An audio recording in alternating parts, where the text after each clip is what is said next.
Kita akan mempelajari satu seri mukjizat yang dilakukan oleh Tuhan Yesus ya di dalam bulan September ini. Supaya kita diingatkan kembali dia akan kuasa Tuhan, yaitu anak Allah yang menjelma menjadi manusia. Dalam hidupnya sebagai manusia, dia juga adalah Allah. Dan disitulah letak ya sumber dari kuasa dan kekuatannya di dalam melakukan begitu banyak mukjizat seperti yang kita baca di dalam keempat kitab Injil. Sore ini kita akan mulai dengan sebuah mukjizat, yaitu Tuhan Yesus berjalan di atas air. Nah, ini tentu bukan sesuatu hal yang bisa dilakukan oleh siapapun, ya, kecuali dia memang mempunyai kuasa supernatural. Maka kita lihat ya, ayat ke-22 dikatakan, sesudah itu Yesus segera memerintahkan murid-muridnya naik ke perahu dan mendahuluinya ke seberang. Sementara itu ia menyuruh orang banyak pulang.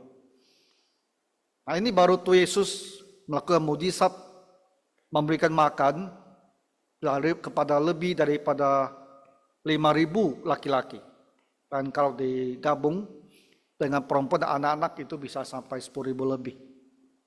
Nah, setelah peristiwa tersebut, hari sudah sore, ya. Dan Tuhan Yesus bilang kepada murid-muridnya supaya mereka mendahulunya ke seberang. Maksudnya apa ini? Nah, mereka itu berada di sekitar Danau Galilea. Ya. Jadi Yesus minta supaya mereka naik perahu untuk menyeberang Danau Galilea ini. Sedangkan dia sendiri, dia akan mengatur supaya orang banyak itu pulang ke rumah mereka. Setelah orang banyak itu disuruhnya pulang, Yesus naik ke bukit untuk berdoa seorang diri. Nah, apa yang dia lakukan? Setelah muridnya menyeberang, dan orang banyak itu masing-masing sudah kembali. Dia ternyata naik ke sebuah bukit, dan di situ dia berdoa seorang diri. Nah, ini adalah latar belakang daripada mukjizat Tuhan berjalan di atas air. Ya, sekarang kita lihat. Nah, hari sudah malam ini. Jadi sudah bukan lagi sore, tapi sudah malam. Kita tidak tahu persis ya berapa jam ke malam hari. Ketika hari sudah malam, ia sendirian di situ. Dia masih ada di bukit. Jadi bagaimana situasi dengan murid-muridnya? Ayat 24 mengatakan, murid-muridnya sudah beberapa mil jauhnya dari pantai dan diombang-ambingkan gelombang karena angin sakal. Kita mau lihat sekilas ya tentang geografi dari Danau Galilea ini, ya. Dan saya nanti coba jelaskan apa itu angin sakal dan kenapa bisa ada angin sakal di Danau Galilea ini. Nah, danau ini, Galilea itu ada danau air tawar. Ya. Kalau diukur, jarak dia yang paling jauh adalah 21 km. Jadi bisa bayangkan ya, danau ini sangat besar. 21 km jarak panjangnya dari utara ke selatan dan sekitar 13 kilo di titik paling lebar ya dari timur ke barat. Jadi ini adalah sebuah danau yang sangat besar. Jadi dikatakan bahwa murid-muridnya sudah beberapa mil ke tengah. Jadi kalau kita lihat lebarnya itu sekitar 13 kiloan, kalau dia dikatakan beberapa mil, 1 mil itu kan 1,6 kilometer. Kalau beberapa mungkin 5-6 mil, katakanlah 5 mil saja, itu berarti dia ada 8 kilometer. Dari pantai ke tengah laut 8 kilo. Sedangkan lebarnya kan cuma 13. Jadi dia udah sedikit lebih daripada setengah. Kurang lebih di situlah. Dan kata lain, posisi perahu itu bukan ada di tepi pantai. Ya, tapi benar-benar agak ke tengah. Dan pertanyaan berikutnya adalah, bagaimana kedalaman daripada Danau Galilea ini? Bagian yang paling dalam ya, itu ada 43 meter. Kok tinggi dalam sekali itu. Dan yang paling dangkal, itu bisa sekitar 25 atau 30 meter.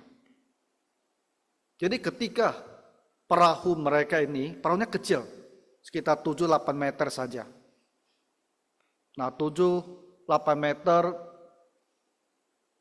itu kan hanya sebesar sepanjang satu ruko lebih, ya 1 ruko lebih aja itu, kecil. Jadi di tengah danau yang begitu besar, itu sangat-sangat miniatur sekali semuanya. Lalu kedalamannya itu minimal itu bisa 25 sampai 30 meter. Berarti kondisi itu berbahaya sekali. Ya kapal perahu yang kecil di tengah danau yang begitu luas, yang begitu dalam, dan ada angin sakal. Kondisi dia itu sesungguhnya adalah sangat berbahaya. Apa itu angin sakal? Nah kata sakal ini kan jarang kita pakai dalam kehidupan sehari-hari. Angin sakal itu adalah angin kencang yang arahnya berlawanan dengan kita. Paham kan? Jadi kalau perahunya ini, katakanlah dia turun dari sini kan, dia naik. Nah, sampai sekitar setengah jalan sini, setengah danau, angin sakal itu bertiup dari sini. Jadi mau maju itu sulit. Makanya mereka sudah entah berapa jam ya, dari sore sampai malam, mereka tuh masih sekitar tengah. Karena geraknya susah.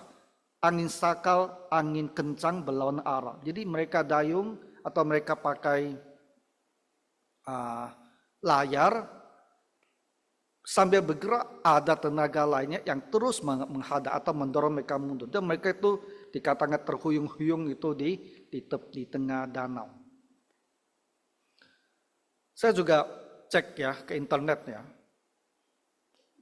Apa penyebab daripada danau ini bisa muncul angin sakal yang membuat permukaan air itu bergelombang besar. Kalau dia kencang sekali, gelombangnya bisa sampai 2 meteran lebih. Jadi sangat berbahaya. Nah ini berhubungan dengan geografi ya daripada wilayah sekitar Danau Galilea ini. Ada 3 faktor, 3 hal yang menyebabkannya danau ini dia bisa tiba-tiba saja muncul angin badai. Nah, pertama adalah masalah perbedaan ketinggian. Nah, ini danau ini sekelilingnya itu banyak gunung dan bukit sekeliling dia. Jadi ketinggian gunung dan dia itu jaraknya sangat besar. Ya, dihitung oleh mereka, ahli geografi. Di tingkat yang paling tinggi itu di sebelah timurnya itu dataran Golan ya, yang kita sering baca di koran, dataran Golan. Itu kan dikuasai oleh Syria pada masa sekarang. Itu tinggi sekali itu. Maka orang Syria sering dari Golan itu mereka menembaki kampung-kampung atau desa-desanya orang Israel. Dan kadang kita baca, tembaknya dari atas ke bawah. Karena tinggi sekali. Jaraknya itu adalah 1000 meter. Ya. Lalu sekelilingnya bukit-bukit di Galilea itu jarak itu tingginya bisa 500 sampai 600 meter. Nah, perbedaan ketinggian ini menciptakan tekanan udara yang berbeda. Udara di atas itu lebih dingin daripada yang di permukaan danau. Dan itu membuat angin itu ditarik turun dengan kecepatan 50 sampai 60 km per jam. Nah, kedua, masalah suhu. Jadi danau itu lebih hangat, ya diperkirakan 14 sampai 30 Celcius derajat. Sedangkan gunung di atas itu udaranya dingin. Dan hal inilah yang memicu aliran udara itu turun ke bawah. Jadi kita bisa membayangkan seringkali tiba-tiba angin dari atas itu akan turun. Tapi ada satu hal lagi yang membuat angin itu turunnya itu begitu cepat. Nah, contohnya begini, kita lihat ruangan ini ya. Nah, kalau dari sana ada udara yang ditiupkan kencang ke ruang kita, dari sana menuju ke sini. Kekuatan angin itu kan lambat sekali, karena ini lebar. Tapi ketika angin itu mau masuk ke lorong pintu ini, dia akan sangat kencang sekali. Paham tidak? Makanya kadang-kadang kita di tempat-tempat terbuka ya, kenapa ada daerah kok anginnya kencang sekali? Karena apa? Kamu lihat di dua sisi itu ada tembok. Jadi angin yang mau lewat itu, dia itu kencang sekali. Nah, ini yang terjadi di sekitar Danau Galilei. Nah, gunung, bukit-bukit, itu kan tidak seluruhnya sepenuh-penuhnya adalah bukit atau gunung. Ada tempat celah-celah. Nah, celah-celah itu di bawah kita sebut sebagai lembah atau ngarai. Jadi ketika umpamanya angin itu datang dari barat ya, dari laut tengah, Laut Mediterranean, dia kencang sekali laut ini. Ketika dia sampai ke satu daerah yang disebut lorong atau ngarai, dia itu tiba-tiba anginnya begitu banyak itu masuk ke tempat kecil, makanya cepat sekali dia. Nah, inilah faktor ketiga, kalau ada angin yang meniup dari tempat jauh dan masuk ke lorong atau corong ini yang kita sebut ngarai, maka kecepatannya sangat tinggi dan ketika dia sampai ke permukaan Danau Galilei, dia akan membuat danau itu berombak besar sekali. Nah, itulah penjelasannya kenapa di Danau Galilea itu seringkali akan ada ombak yang besar atau angin badai. Karena kita mempunyai mujizat yang berhubungan laut kan tidak hanya satu. Kita masih ada mujizat tentang Tuhan Yesus yang tertidur kan? Betul masih ingat yang tertidur di perahu. Dan murid-muridnya merasa kita akan tenggelam. Tapi Yesus meredahkan angin badai dia di Danau Galilea itu. Jadi mengapa danau itu dari waktu ke waktu tak bisa diprediksi, ya bisa timbul angin yang kencang sehingga membahayakan perahu dan mereka di laut itu ya karena faktor geografinya danau yang dikelilingi oleh gunung dan oleh perbukitan dan danau itu sendiri itu di bawah di 200 meter di bawah permukaan air laut. Nah, oke, jelas ya sekarang. Nah, jadi Tuhan Yesus ada di bukit, dia lagi berdoa. Murid-muridnya di bawah di danau. Sudah mungkin dah setengah jalan lebih, tapi tak sampai ke ujung sana. Karena terombang-ambing oleh angin, oleh gelombang yang besar, angin sakal ini, yang terus berlawanan arah dengan arah perahu sehingga mereka itu susah sekali maju. Nah, ayat ke-25, kira-kira jam 3 malam. Ini tengah malam sekali ini. Datanglah Yesus kepada mereka dan berjalan di atas air.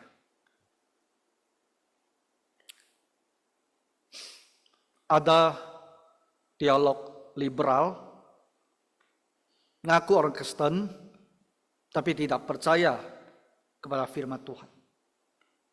Mereka bilang, Tuhan Yesus itu sebetulnya berdiri di atas bebatuan.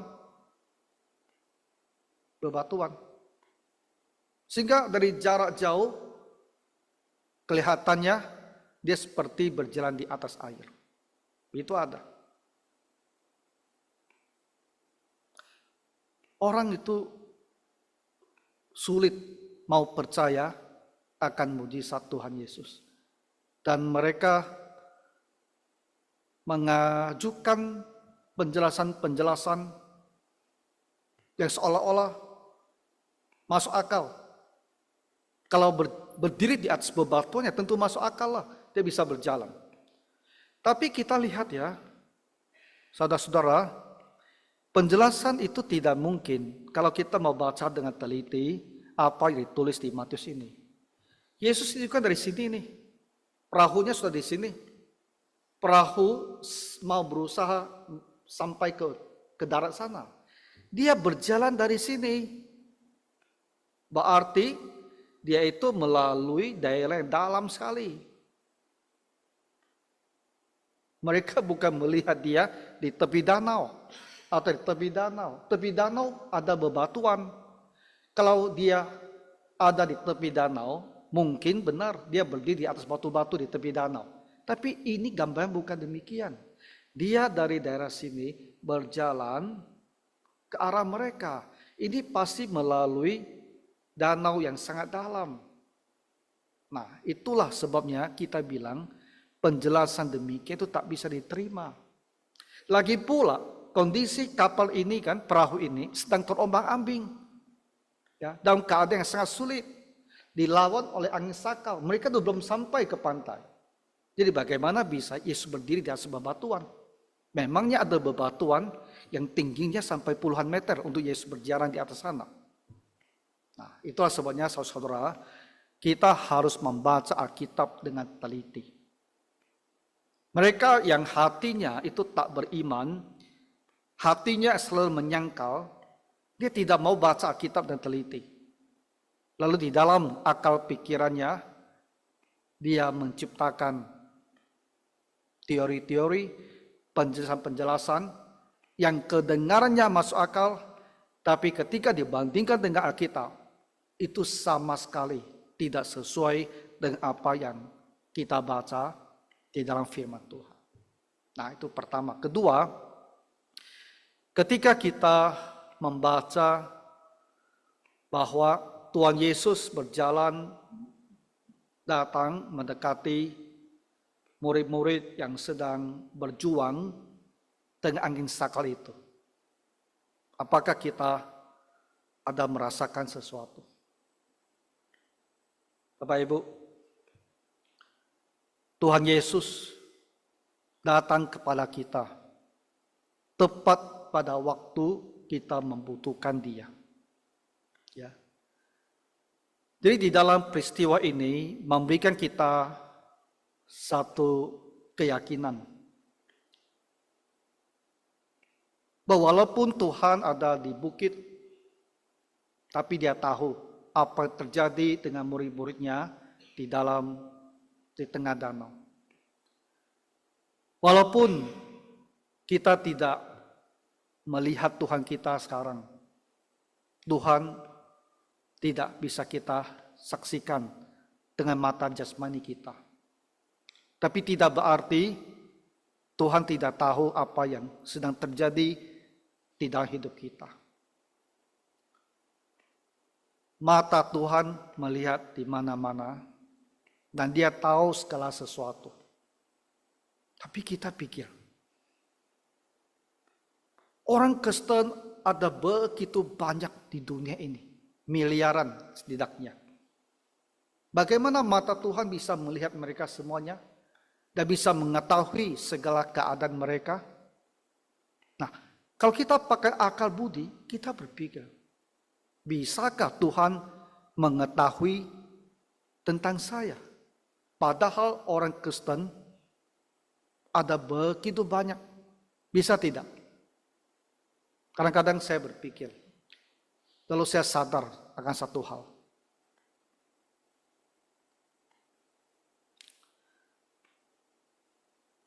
Apa yang terjadi, apa yang kita lakukan sekarang, kan bisa kita video, betul? Ya. Setelah kita video itu kan menayangkan persis apa yang terjadi. Jadi apa yang terjadi itu sesungguhnya sekarang itu sudah bisa disimpan gitu loh. Tapi kita pikir, kalau kita pakai sudut pandang dari mengambil video ya, sepertinya apakah Tuhan juga seperti mengambil video dari semua orang, sehingga segala sesuatu yang terjadi yang dilakukan oleh setiap orang itu di video oleh Tuhan? Ya. Kalau kita pakai cara pandang begini, Tuhan tahu semua hal. Kalau video saja, teknologi saja bisa mengumpulkan, menyimpan semua informasi seperti ini, Tuhan yang berkuasa tentu juga bisa lah. Tentu bisa buat lebih daripada sekedar video. Tapi pertanyaan berikutnya kan lagi, apakah dia bisa menyimpan video yang begitu luas, yang begitu besar kapasitasnya? Bisa tidak? Kamu ikuti perkembangan teknologi. Sekarang dengan satu disk yang kecil saja, kita sudah simpan hitungannya tera. Kemarin saya baca di Facebook, di Tiongkok mereka kembangkan lagi teknologi baru, teknologi plasma. Katanya itu menyimpan sesuatu, itu tidak lagi dalam bentuk zat padat gitu. Dan itu bisa menyimpan data yang sebegitu besar. Nah, jadi teknologi itu telah menolong kita mengerti bahwa menyimpan data yang besar itu ada hal yang bisa terjadi. Jadi kalau Tuhan Allah Sang Pencipta langit dan bumi ingin menyimpan semua informasi tentang kita, itu bisa. Kalau Tuhan Allah itu mau mengetahui segala sesuatu tentang umat manusia, Dia itu pasti bisa. Jadi kita setiap orang, setiap saat apa yang terjadi pada kita, apa yang kita lakukan, itu di dalam pantauan Tuhan Allah. Ya. Nah, jadi Tuhan Yesus dari atas bukit, dia berjalan di atas air menuju murid-muridnya yang di dalam perahu, yang di dalam kesusahan. Dan kita menarik satu pelajaran, satu penghiburan dari peristiwa ini, bahwa Tuhan Yesus pun tahu apa yang saya sedang alami pada saat ini, suka atau duka. Dan inilah yang bisa menguatkan iman kita, ya, membuat kita merasa bersyukur bahwa kita mempunyai seorang gembala yang mendorong kita mau dengan setia senantiasa ikut Tuhan Yesus. Karena Dia adalah juru selamat yang akan datang kepada kita tepat pada waktu kita membutuhkan Dia. Jadi kalau kita mempunyai kesusahan, kamu berdoa kepada Tuhan. Tuhan tahu dan Dia akan datang untuk menolong kita. Ketika murid-muridnya melihat Dia berjalan di atas air, mereka terkejut dan berseru, itu hantu, itu roh. Lalu berteriak-teriak karena takut. Ya. Dan tentu hal demikian tak pernah mereka alami. Tapi Tuhan Yesus segera berkata kepada mereka, tenanglah, tenang. Ya aku ini, jangan takut. Dan Petrus bilang, aku juga mau berjalan di atas air. Di momen itu, tanpa melihat bagaimana situasi sekeliling danau, dia sudah tahu itu Tuhan yang datang. Dia pun ingin menuju Tuhan, ingin berjalan di atas air. Dan Tuhan bilang, kamu datang. Dan Petrus turun dari perahu dan berjalan di atas air mendapatkan Yesus. Jadi dua yang berjalan di atas air. Petrus berjalan di atas air. Karena apa? Karena kuasa Tuhan yang membuat dia berjalan di atas air. Hal yang tak mungkin kita manusia lakukan. Petrus tak akan bisa karena kekuatan dari diri sendiri, dia berjalan di atas air. Dari sini saya lihat ada satu gambaran juga yang perlu kita perhatikan. Ketika kita bersandal kepada Tuhan, beriman, percaya bahwa dia bisa melakukan hal-hal yang mustahil, maka kita juga bisa melakukan hal-hal yang mustahil. Hal-hal yang kita pikir kita sendiri tak akan bisa lakukan. Kita sendiri tidak akan bisa menjadi seperti itu. Tapi kalau kita percaya, kekuatan Tuhan bisa membuat kita demikian. Maka Tuhan akan berikan kita kekuatan itu untuk melakukannya. Bukan karena saya pikir saya bisa, ya bukan. Bukan karena saya bilang bahwa saya bisa, saya memotivasi diri saya bisa. Ya macam motivasi ya di dunia marketing, selalu pompa diri sendiri. Bukan. Kita bilang saya bisa karena saya percaya kekuatan Tuhan akan menolong saya. Kita beriman pada Tuhan. Dan Tuhan berikan pertolongannya, dan itu yang membuat kita bisa. Jadi self motivasi itu yang dilakukan di dunia marketing itu mungkin bisa memompa orang untuk bersemangat sampai titik tertentu. Tapi sesungguhnya keberhasilan kita melakukan hal yang kita pikir mustahil itu adalah kalau Tuhan memberikan kekuatan. Kalau kita percaya Tuhan bisa memberikan kita kekuatan ini. Jadi kalau ada hal-hal yang kita pikir diri saya ini tak bisa. Mungkin kita menyadari ada kelemahan, kekurangan tertentu dalam diri kita, mungkin dalam karakter kita, atau dalam ketampilan kita. Tapi kita ingin sekali berubah. Tapi nyari kita tak bisa. Mungkin ada yang berjuang dengan dosa tertentu dan merasa begitu sulit melepaskan diri daripada dosa itu.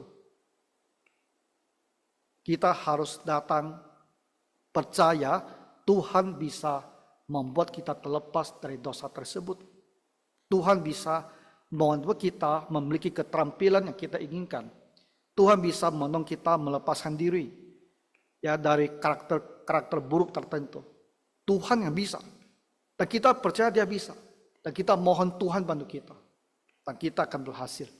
Karena kekuatan itu akan mengalir dari Tuhan kepada kita. Jadi untuk saat itu, Petrus dia juga bisa berjalan di atas air. Sayangnya, kita tidak tahu berapa langkah. Kemudian dia kehilangan imannya. Karena lingkungannya, dia lihat ombak. Mungkin dia ditiup angin kuat sekali. Dan dia sadar, saya di atas air. Tak mungkin saya bisa berjalan di atas air. Tapi yang firman Tuhan bilang, dia mulai tenggelam. Ketika dia tak beriman lagi, tak ada pertolongan dari Tuhan. Dan dia mulai tenggelam. Mungkin ini juga menjadi sebuah gambaran. Ada waktu kita berjalan bersama Tuhan, dan kita menerima segala pertolongannya. Tapi dunia ini penuh dengan pencobaan. Mengalihkan mata kita dari Tuhan Yesus. Kita melihat sekeliling. Kehilangan iman. Lalu kita jatuh. Tak berhasil lagi. Seperti Petrus. Dia mulai tenggelam. Tapi yang harus kita ingat pada saat kita tenggelam, kita harus berseru kepada Tuhan. Berseru kepada Tuhan. Tuhan, tolonglah aku. Ya. Itulah penghiburan dan keindahan kehidupan orang Kristen. Tuhan itu setia. Dia tak pernah membuang kita. Pada saat kita tenggelam, kita bilang, Tuhan tolonglah aku. Dan apa yang Tuhan Yesus lakukan? Ayat 31, segera Yesus mengulurkan tangannya, memegang dia. Dan bilang, mengapa engkau bimbang? Kamu yang kurang percaya. Dan kelihatannya dia berdiri lagi. Karena mereka berdua lalu masuk ke dalam perahu. Akhirnya aku tidak mengatakan Tuhan Yesus lalu mengangkat dia, taruh ke perahu. Tidak. Tapi mengulurkan tangannya dan pegang dia. Lalu mereka bisa masuk ke dalam perahu.